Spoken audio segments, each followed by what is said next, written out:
ఆయన ఇవ్వాలనుకుంటే ఎంతైనా ఇస్తాడు. గాలికి చెదరగొట్టు పొట్టు వలె నువ్వు ఎగురుతున్నావు తప్ప ఆయనే మనసారా అడగలేకపోతున్నావు. అవునక్క, మనసారా ప్రభుని అడగాలి, ఇస్తాడు. ఏం చేస్తాడు? ప్రభుని మనసారా అడగాలి. దేవునికి స్తోత్రం, హల్లెలూయా. ఇతడే నా స్నేహితుడు, నిజమైన స్నేహితుడు. నువ్వు ప్రాణం పోయేటప్పుడు కూడా కన్నీరు పెట్టేవాడే నిజమైన స్నేహితుడు. దేవునికి స్తోత్రం, హల్లెలూయా. చూడండి, ఈ రోజుల్లో ఎవరైనా స్నేహితుడు చనిపోతే పోతున్నారు, వస్తున్నారు, కథం అంతే. నిజమైన స్నేహం అది కాదు, నిజమైన స్నేహం అది కాదు.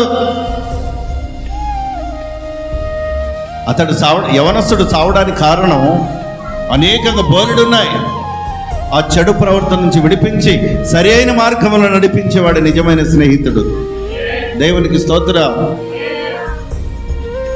మొన్న ఒక ఆఫీసులో నేను పైన కూర్చున్నా, డీజే పెట్టుకుని వాయో నాయ్యా అని ఒక పాట పెట్టుకుని పోతున్నారు. ఆ ఫ్లెక్సీ మీద పాలు పోస్తావురు, ఫ్లెక్సీ మీద పాలు పోస్తావురు. బాడేమో వెనక ఆ రథంలో కూర్చుంది, ఆ బాడీ ఆ పెట్టెలో ఉంది.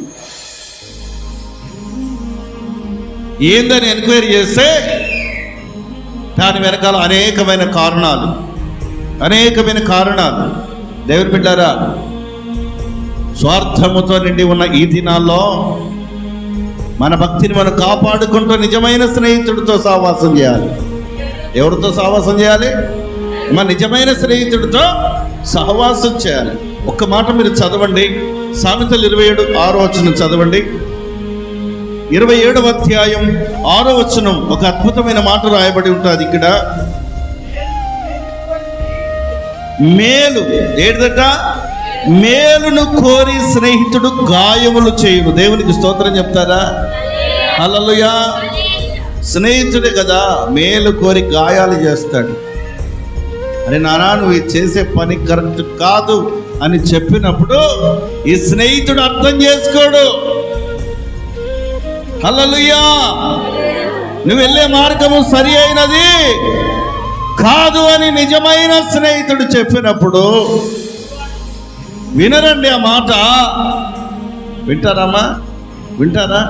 వినరు. నానా, నువ్వు వెళ్ళే మార్గం సరి అయినది కాదు. అయ్యా, నువ్వు వెళ్ళే మార్గం సరి అయినది కాదు చెప్తే, ఈ మాట చెప్తే వారు మాట్లాడే మాటలు అనేకంగా ఉంటాయి. ఈ మధ్య ఒక కొత్త ట్రెండ్ వచ్చింది. పగ ఈజీగా తీర్చుకుంటాడు. ఎట్లా? స్టేటస్ ద్వారా. ఇది పోయి వాడిని తగలారని, ఇది పోయి వాడిని తగిలే ముందు నీ ప్రవర్తన ఎట్టుంది? స్టేటస్లో చాలా మంది పెడతారు ఇది పోయి వాడిని తగలాలని. వాడికి తగిలే ముందు నీ ప్రవర్తన ఎట్టుంది? కొంతమంది అయితే నా నెంబర్ బ్లాక్లో పెట్టిర్రు, స్టేటస్ బ్లాక్. ఏం పెట్టినా అయ్యగారు చూస్తుండని కొంతమంది బ్లాక్లో పెట్టి పడేశారు. కానీ కొంతమంది దేవుని బిడ్డలు చక్కగా వాగ్దానం ప్రతిరోజు పెడుతున్నారు. వారిని ప్రభు ఆశీర్వదించునుగాక. ప్రభు కోరుకునేది అదే.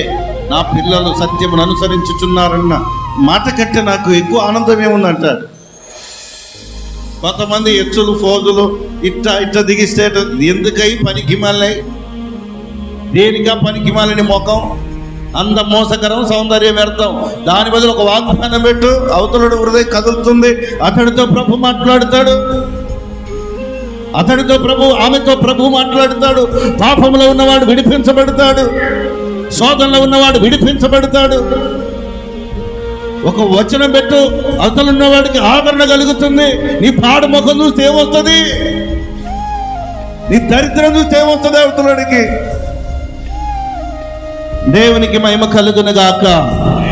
పెట్టాల్సింది దేవుని వాక్యం, పెట్టాల్సింది దేవుని మాటలు, స్టేటస్ లో పెట్టాల్సింది. అవతల వారికి గాయం రేపేటట్లుగా పెట్టడం కాదు. ఒక దరిద్రుడు ఉండేది. ఆ దరిద్రుడు ఏం చేశాడంటే తన భార్య అందంగా ఫోటో దిగింది, స్టేటస్లో పెట్టాడు. ఎందుకు పెట్టాడు మిమ్మల్ని అడుగుతున్నా చెప్పండి. నా భార్య ఇలా ఉంటుంది, ఇక చూసుకోండి అన్నట్టు అర్థం. పరికిమాల దరిద్రులు ఇప్పటికీ తగలబడ్డారు. దేవునికి స్తోత్రం. ఇగో పెళ్ళిడికి వచ్చిన నా కూతురు ఇలా ఉంటుంది, చూడు నా బిడ్డని. ఏందది? దేనికది? దేవుడు నీకు వాట్సాప్ ఇచ్చింది, ఫేస్బుక్ ఇచ్చింది, స్టేటస్ ఇచ్చింది దేవుని కనపరచడానికి. ఎవరిని కనపరచడానికి? ఇన్స్టాగ్రామ్ ఓపెన్ చేస్తే అంత దరిద్రమే. దేవుని బిడ్డలు కూడా దయ్యాలై నాట్యం ఆడుతారు ఇన్స్టాగ్రామ్లో.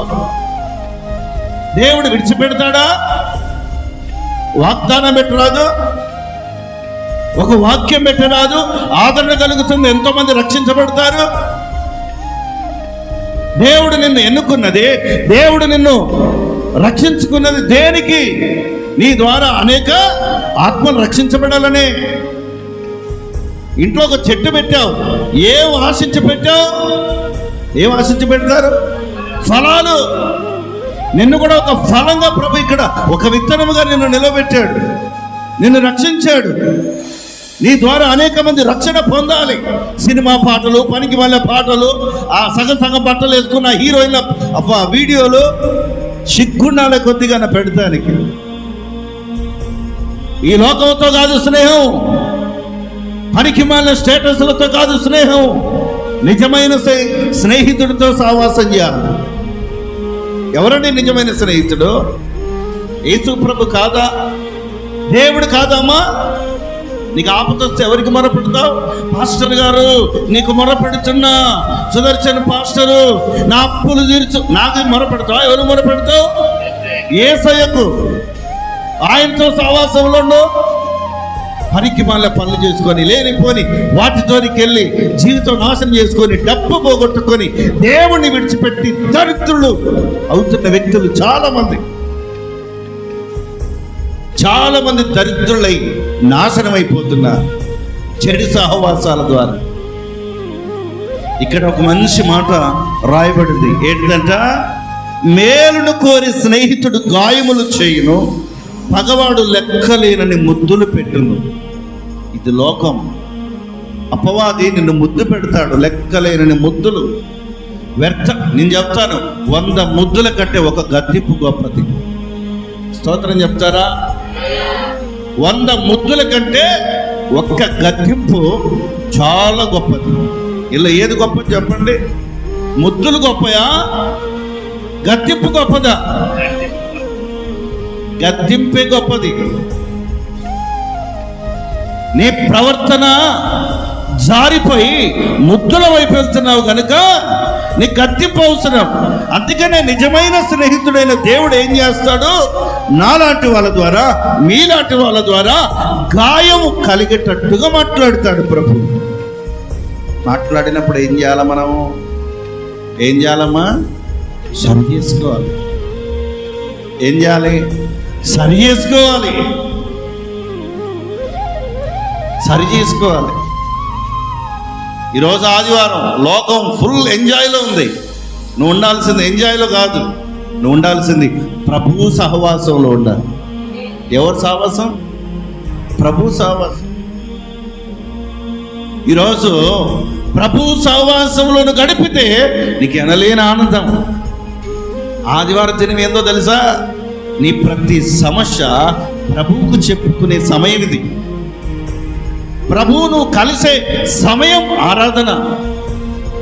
ప్రభువు నీతో మాట్లాడే మాట బలమైన ఒక ఆదరణ. నీకు ఇదొక ఆదరణ. దేవునికి స్తోత్రం. దేవుని బిడ్డలారా గమనించండి. నిజమైన స్నేహితుడు మేలు కోరి గాయములు చేస్తాడు. అమ్మా ఇది నీకు తగదు బిడ్డ, చెల్ల నీకు తగదు అన్నప్పుడు వాళ్ళకి ఏమనిపిస్తుంది?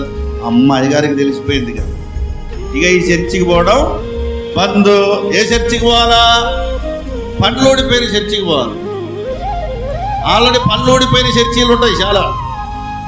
ఆడికి పోవాలి. ఆడికి పోతే తేనె రాస్తాడు. వాడు తేనె రాసేది నువ్వు నరకానికి పోవడానికి. గుర్తుపెట్టుకో. ఇక్కడ గద్దెపునికి చేసింది నిత్య రాజ్యానికి చేరడానికి. అది నువ్వు గుర్తుపట్టాలి. నిజమైన స్నేహితుడు ఏం చేస్తాడు? గాయములు రేపుతాడు, గాయములు కలగజేస్తాడు. ఏమంటున్నాడు చదవండి.